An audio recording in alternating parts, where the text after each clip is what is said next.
Hello, welcome to the first edition of what we are calling Text to Table.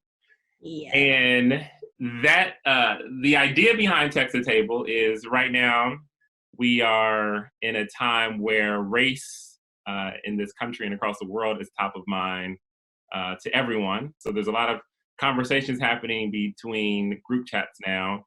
And the idea of Text to Table is to bring those conversations to our virtual table. Yeah, I think it's important to recognize that you have 4 Black association CEOs, but then you have 4 association fellows, and you also have a person who formerly served on, an association board, a person who was recently appointed to an association board, another person who's serving on a university board, as well as her local association board. So just to provide the full context of the 4 of us, it's important to point this out because there aren't that many of us. That is so poignant because we communicate about personal and professional all the time, but watching that collide through what's been transpiring in the world has just been where these text to table conversations are valid and needed. Because if we didn't have that text outlet, I don't even know how, at least for me, I would have got through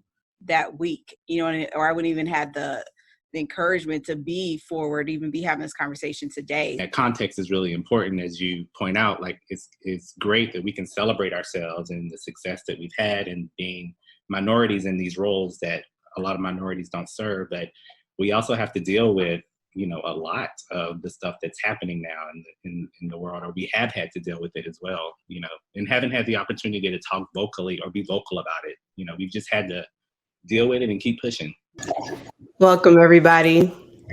Welcome to today's episode of Text to Tables, and we're glad you can go on memory lane with us from about a year ago when we started this journey. As many of you all know, the reason we came together to begin with was when we were all mourning and trying to figure out next steps and trying to get by as we thought about what to do after the murder of George Floyd, which sadly is a year ago today. We are not here to celebrate. It's not a celebration. We're not here to commemorate because it's not necessarily a commemoration. We just want to acknowledge and pray with the family and thank the family for giving of themselves in this ultimate sacrifice that we are coming back to a year later and really just reflecting. So please join us in a moment of silence for George Floyd.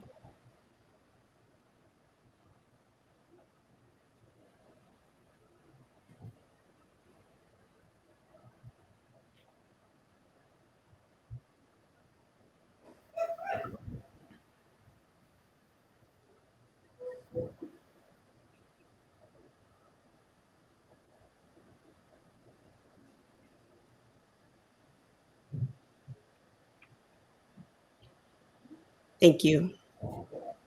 So welcome, everybody. This is a special episode of Text to Table outside of our flashback.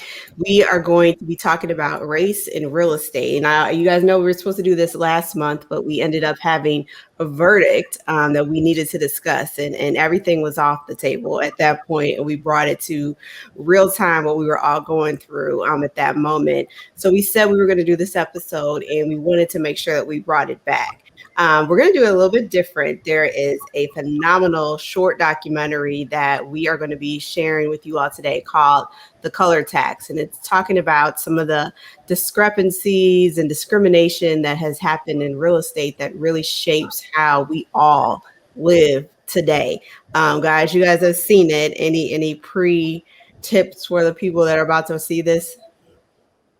I think for me, the biggest takeaway was, even though that was so many years ago, fast forward to 2021, even 2020 for that matter, and we're still dealing with some of the same issues. So the question becomes, what progress have we made?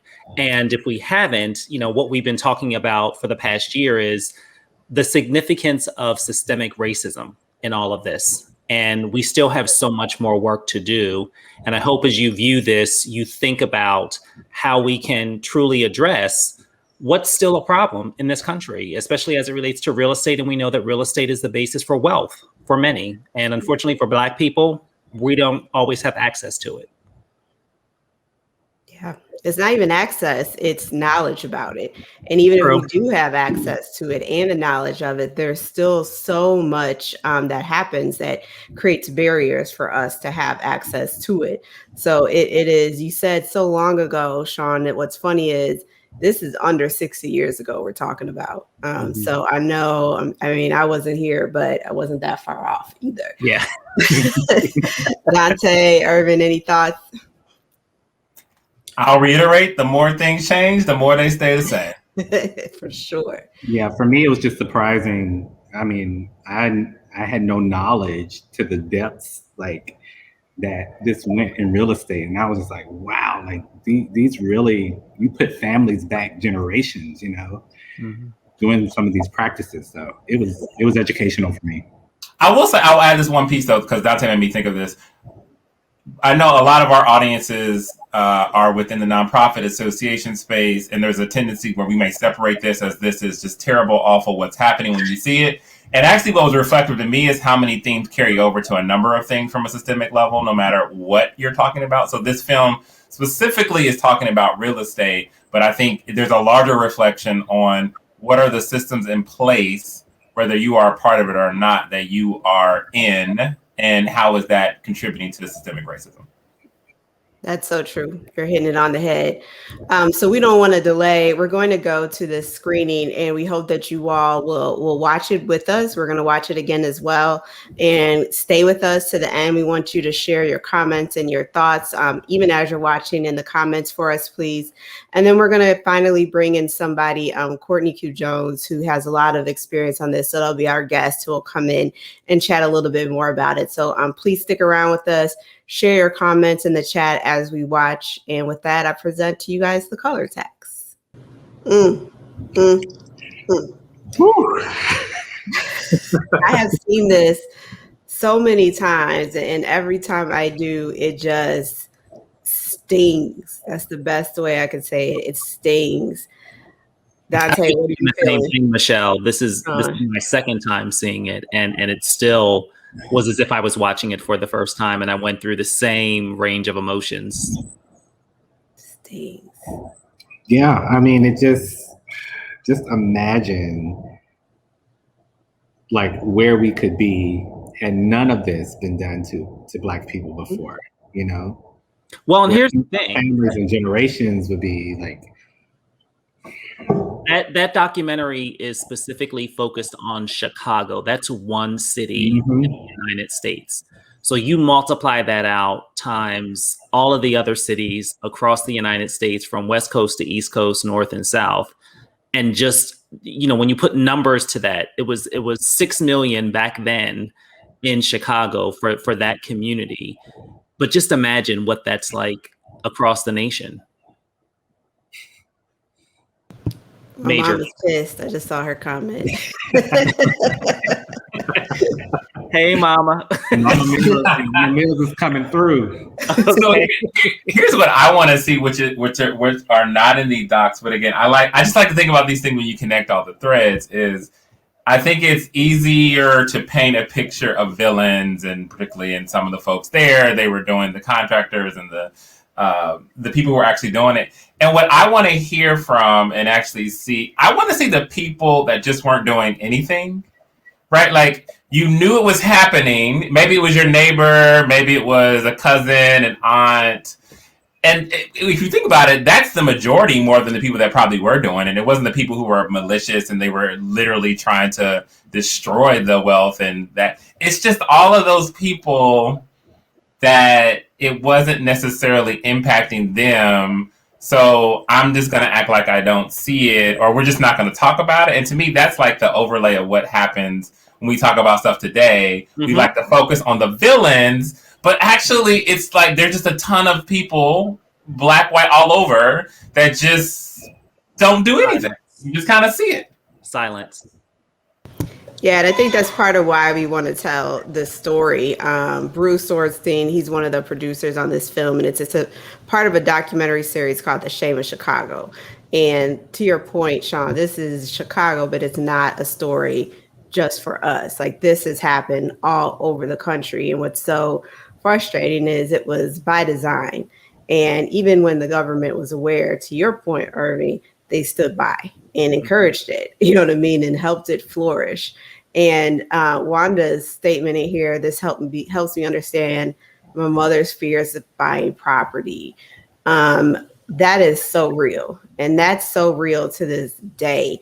How many people, you know, have in our generation have grown up in homes that we owned? You know, I did not. And that's not any fault other than what was available. Yep. You know what I mean? What the setup was. And there are still to this day, many of you know, I'm the CEO of the Chicago Association of Realtors.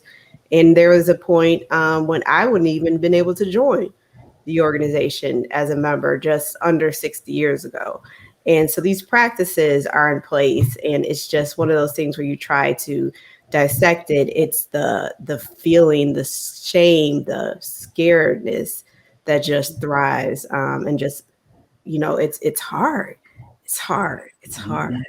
And to Michelle, to your point about this wasn't someone, I think that was you in the comments that said this wasn't long ago. We're talking 50s, 60s, 70s as well too. I remember we were doing this episode and I was saying I didn't know how much I would contribute to it because I've only purchased one home. I had a relatively, not stressful buying process in that, and then we, my parents had a home that didn't have a lot of again, context that I know of, but in the process of doing this completely separate, not even connected to this episode, I was looking on one of my neighborhood blogs, and my neighborhood was one of the neighborhoods that I'm living in now that had the racial covenants in DC, where in the deed, right, or in the area, Black people couldn't own. So it was just interesting, like those two things intersected with this episode. And to your point about you couldn't have been the CEO of your organization, I could not have been in the house that I'm literally in right now, 50, 70 years ago.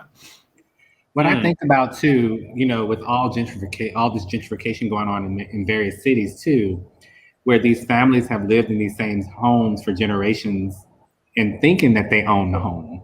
And when they start gentrifying and they find out, no, you don't own the home, that's what I think about too. You're being displaced and you have no power to fight that whatsoever.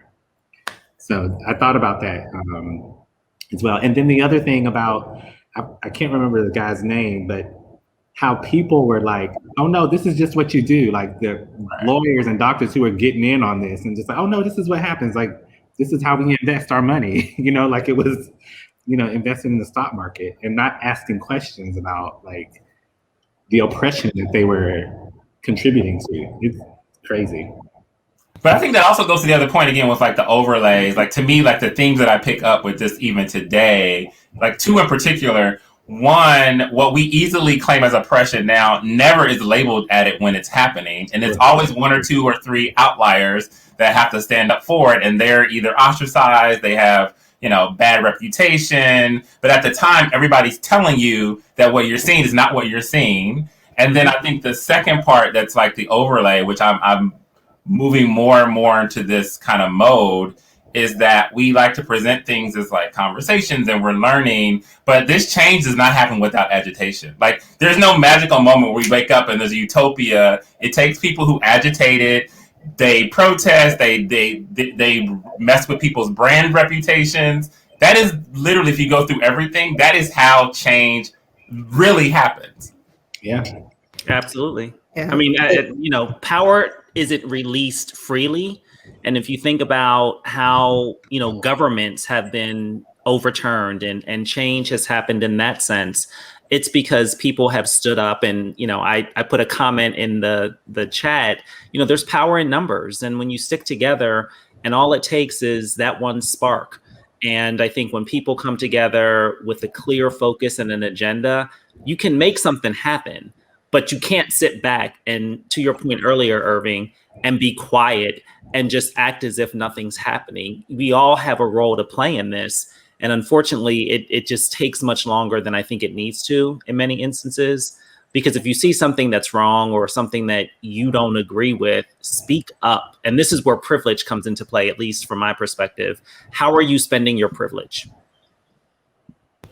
I want to look at Kim's comment here saying we need a 2021 version of Still a Shame of Chicago, because we are still seeing the results of these practices. And, Kim's my realtor, and, we've been through this together. We've seen these practices unfold, unfortunately, together, even trying to rent recently in the last few years, 3 years, hearing, well, are they Section 8 referring to us, or do they have money referring to us? And these are things that are because of what has happened, you know what I mean, in the past, and these perceptions that are out there. So much in modern day. I want to bring in our guest who is with us today. Courtney Jones is going to be joining the table. What's up, Chief? How you doing? How we all doing? Hey, Courtney. Welcome. So those of you who do not know Courtney, you will get to know him real quick. So Courtney is the immediate past president of the Dearborn Realtist. And now you heard me say I'm the CEO of the Realtors.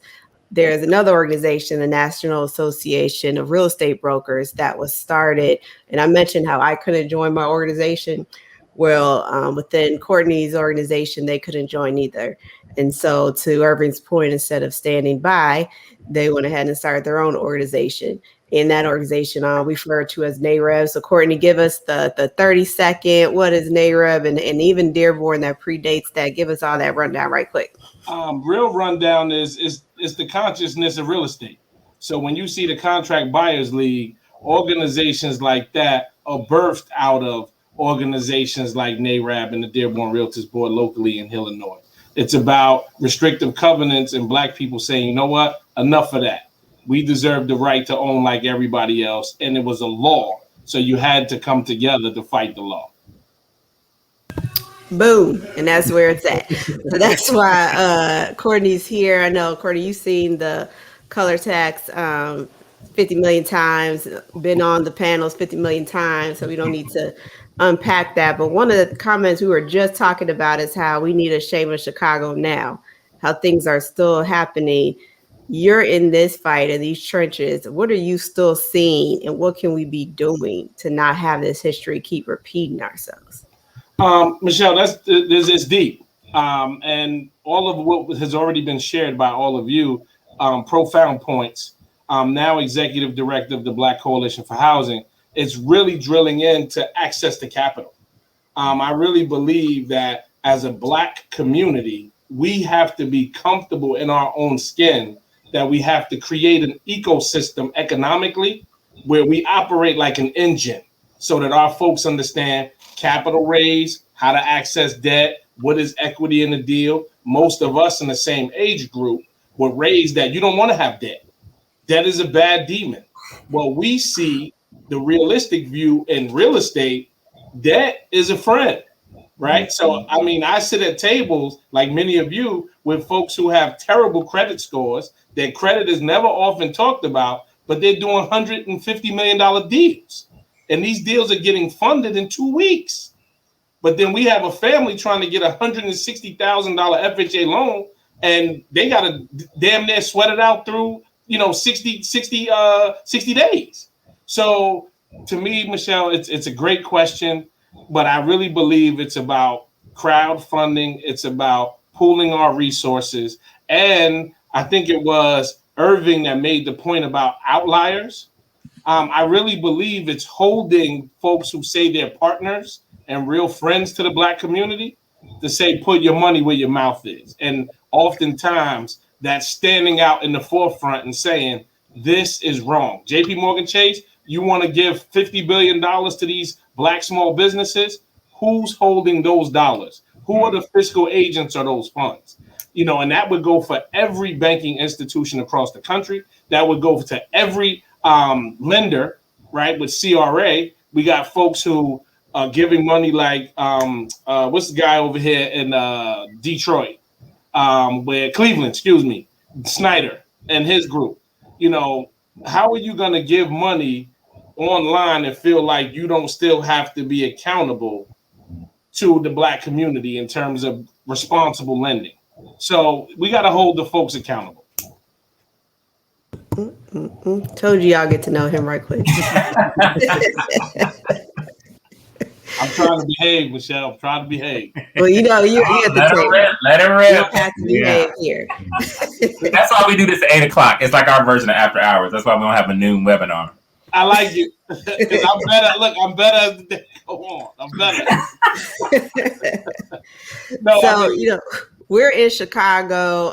The other guys here, they're all in DC, Maryland, Virginia area. And we saw this documentary. It's centered on Chicago. You having your experience with NAREB across the country. Is this just a Chicago issue? I know the answer is no. But tell us, what else do you know about where this is going on? Where has this happened across the country? And I'm born and raised from Harlem, New York. So East Coast, we all know the deal. You can't even afford to own a piece of property on the island, on the borough of Manhattan. So you can hang that up. So, and a lot of that stems from this whole displacement, as you were all talking about already, through gentrification. So anywhere, our statistics show that 51 to 55% of where Black people live are systemically, economically devalued. So when you think about that vicious cycle, because we can't create more land, so that means everywhere we populate in community, church, school, business, it's mainstream America's main job to come where we are. Because in order for us to realize real appreciation, we can't live amongst ourselves like other ethnicities can. For us to realize appreciation, we can't. So what happens is we have this vicious cycle of some folks decide to capitalize on that predatory behavior, right? And then the other majority of folks end up carrying that bag of, now I got to find somewhere else to live where my kids can go to a public school and get decent education. So you guys know the cycle. Mm-hmm. So we saw it in Harlem, New York. You see it in Brooklyn. Now you saw it in Los Angeles. You see it in San Francisco, Watts, Inglewood, and then you go further now with Louisiana. We saw what happened with the disaster, but now everything in New Orleans, you could forget that. Yeah. So the 7.0 in Cleveland, so the cycle, Michelle, to your question, is a vicious cycle, and it follows us wherever we go. Which is, again, why you're saying we need to harness our own economic power, stop that system. Because if we then keep our money in our own communities and make our communities more valuable, we don't have to sell. We don't have to do any of that. That's interesting. And Donté, to your point, the minute we turn our communities into a retail community, mm-hmm. where there's no more wholesale opportunities, there's no more portfolio opportunities, the pricing points become unattractive for gentrification.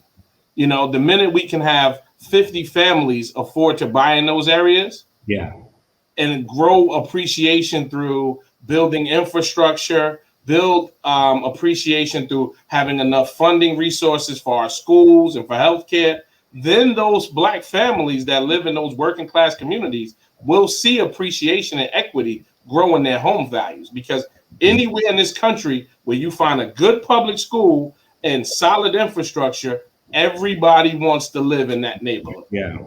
Wow. Hey, Courtney, a lot of the folks that watch Text to Table come from the association community, so they represent a ton of industries, a variety of different industries. And hearing you talk, I think what I'm wondering, if we think about systemic things, real estate is connected to something else, which is connected to something else, which it all works together in this system that presses and does a lot of stuff. In your opinion, I know this is a hard question, but just kind of what comes off the top of your head. In your opinion, when you're thinking about this particular issue, what do you see as the closely connected systems that are connected to it? So you mentioned like schools, is it education, is it health, and again, I know it's a lot of things, but what do you think is the most connected one, particularly to this issue, if that is even a possible answer to have? Irvin, we have the dog, so we can talk. I was just told, right?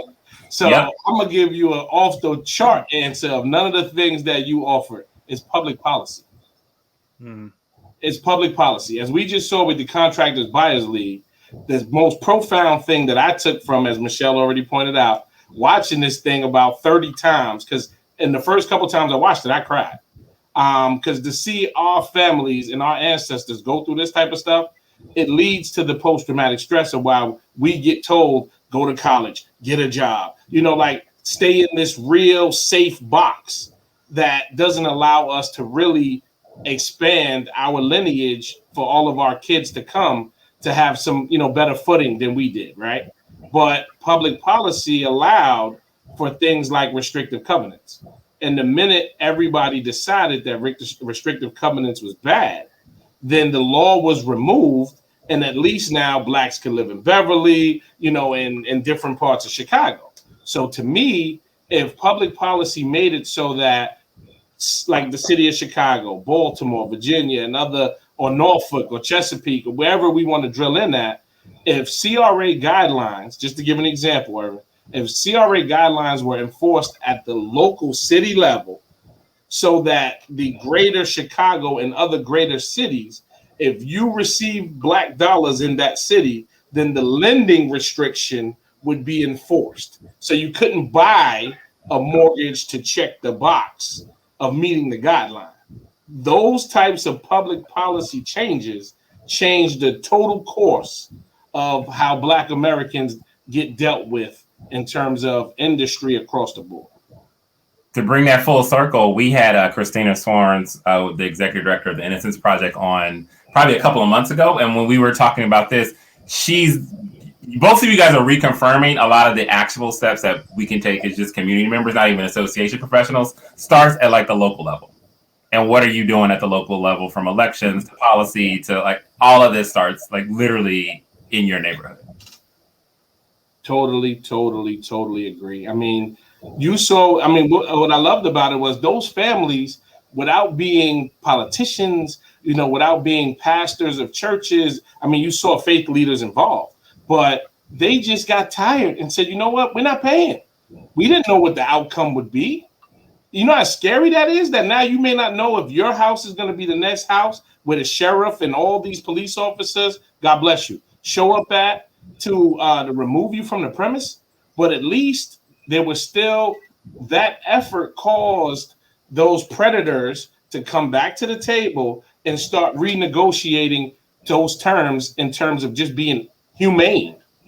So to me, the more we collectively stand up and say, you know what, these are the bad actors, hold these bad actors accountable, and then pool our monies to say, you know what, these neighborhoods we're going to invest in, they don't look the best. They may not have all of what the neighborhood needs just yet, but we have to start somewhere. And if we do that in all the Black metropolises across the country, I think we'll get some major headway, but it's public policy.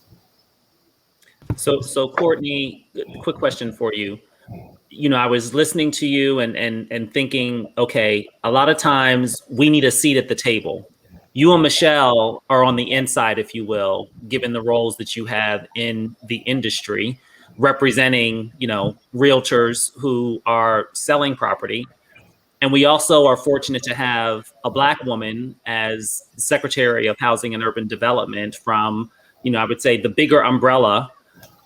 What else needs to happen? Great question, Shawn. To me, it's really all about, when we say seat at the table, we've often had this conversation, whether it's been at the NARAB table, whether it's been at the Dearborn Realtors Board table, or even my dinner table. The real conscious piece of that is, what table are you sitting at with those that have the authority to make a decision? Because oftentimes, and I'm pretty sure, Michelle, you can chime in, bureaucracy has a way of drowning out the noise. Mm-hmm. So, it's very critical that we need community engagement in terms of having a message resonate. So when you think back in our history in the United States, the lock-ins, the boycotts have had the most successful results, right? When those folks down south said we're not getting on mass transit because of how you treated us, that economic loss brought folks to the table. Right. Integration was birthed out of a need of wanting our money. I'll debate that with anybody. Yep. So the minute we were just like others, siloed in that bubble, we had more Black electricians and lawyers and judges and you name it across the board. You know, kids could go into economics, auto body shop, trades, and that our economies were booming. The minute the loss of our dollar was realized, integration is awesome and everybody should be kumbaya. But our jobs didn't increase, our wages didn't increase, right? You can have all the education in the world without network to pull from. You know, you're probably going to struggle. No different than somebody with a high school diploma. So, Shawn, to me, it's really collective in people like Michelle using her voice, folks like myself sharing our voice, but it's everybody. Everybody has to send those emails to your public officials, to your banks. I know I'm not the only one that's been in the bank before and heard the person say, I want to see the manager. Well, 90% of the time, that person's going to get treated a little bit better than they would have without making an issue. Yeah. And I think it's just time for us to start making. There's some of the real. So I see there is a question in the chat. I think Courtney's a little bit frozen, but I'm going to read it anyway. It says, I want to refinance my home, but my Black loan officer left my current lending institution. I looked up all the other loan officers and was like, nah, I don't trust folks to give me the best rates. Cassandra, you're not alone in that. We just saw what happened in the color tax. We know that is something that's happening now, but shoot me a private message and I can help you find somebody. And I want to say, like, you don't have to just have a Black loan officer. There are so many loan officers out there of different races, colors, ethnicities, genders that are just awesome and are doing the right thing. And I want to, connect you with someone that's doing the right thing, which we're fortunate that there are many. And now is a great time to refi. It really is. So if you aren't doing it, you aren't doing it. Michelle Cass is one of your sorors, so she's a friend of mine, but she's a Delta, so you gotta hook her up. Call me soror. I got you. Shawn will connect us, and I'll help you out with that. Looks like we lost Courtney, but I really want to thank him for coming on, dropping some of that knowledge. Like I told y'all, he would come to the table and really bring it. One of the things that is popping up for me, I'm listening to a podcast right now called Nice White Parents. Have you all seen that? I've heard of it. Or heard it. It's on wherever you listen to your podcast, but it's really talking about how, white parents influence education, influence the schools, which, as we just talked about, influences real estate, and it all just ties together. So if you all have not listened to that podcast, please do. I'm not done. I think I'm on episode 4 and it's already just like, dang. And it's so much stuff, I think, with all of this that we know happened. But when you hear it and you hear how systemic it was and how relevant it is to this day, I go back to the word, it stings because it's still here.